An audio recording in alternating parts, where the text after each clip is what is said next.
O yan, mayroon na naman tayong papakita sa inyo.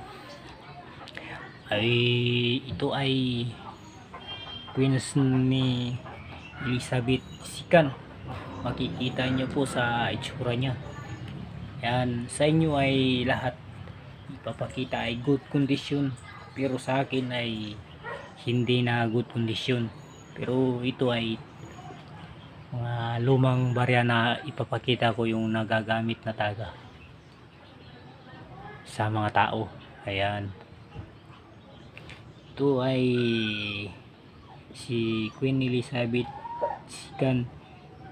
Hindi natin makikita yung share niya, pangalan, lahat, pero may nakatatak pa rin, pero malabo na makikita. Pero dito ay lagyan na natin ng year, pero ito ay makikita pang dalawang year. Ito ay 69, pero lagyan natin ng dalawa, ay lagyan natin ng 1969.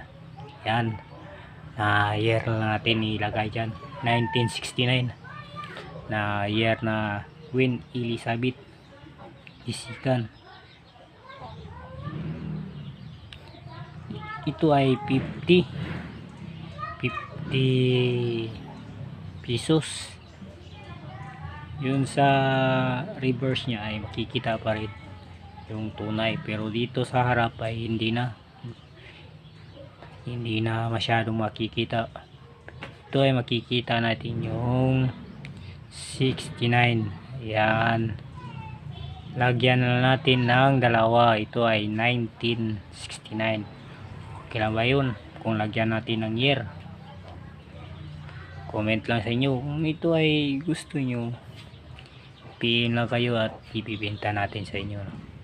Pero sa YouTube may kamahalan, mabot na ng 36 milyones sa US. Totoo ba yun?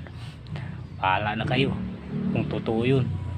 Ito ay pamahagi ko lang sa inyo na lumang barya na nagagamit na. Sa inyo ay good condition talaga yung ipapakita nyo sa YouTube. Lahat pakita ninyo ay good condition. Ito naman sa kabila ay ayan,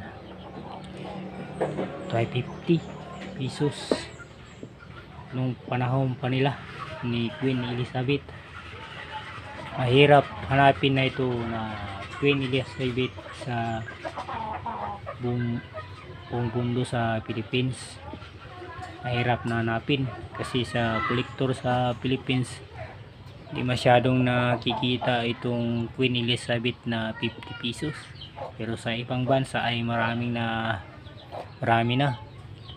napopost sa YouTube. Ito ay sa akin lang pamahagi ko yung mga lumang queens na nagagamit sa tao. Yan, hindi na good condition. Ito maraming araw. Ayan, ito may mga araw pa rin dito. Ayan, pero ang reverse nito ay mahirap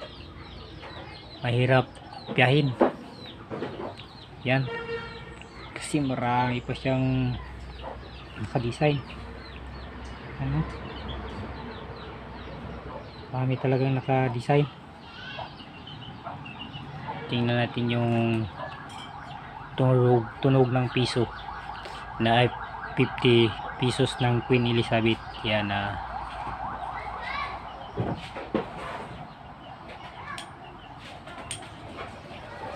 yan, makintang talaga.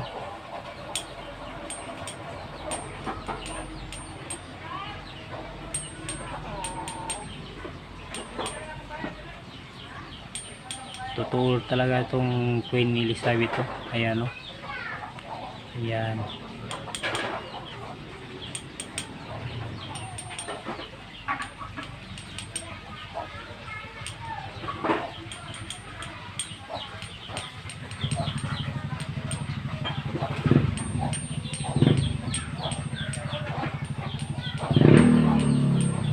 Yan, ngipin po yan ng baboy damo. Ayan. Yan lang masabi ko sa inyo. Ay may gusto kayo ay PM lang kayo. Marami pa kong lumang piso dito na ipapakita sa inyo, yung pinaka maluma pa. Yan lang masabi ko sa inyo. Marami pong salamat.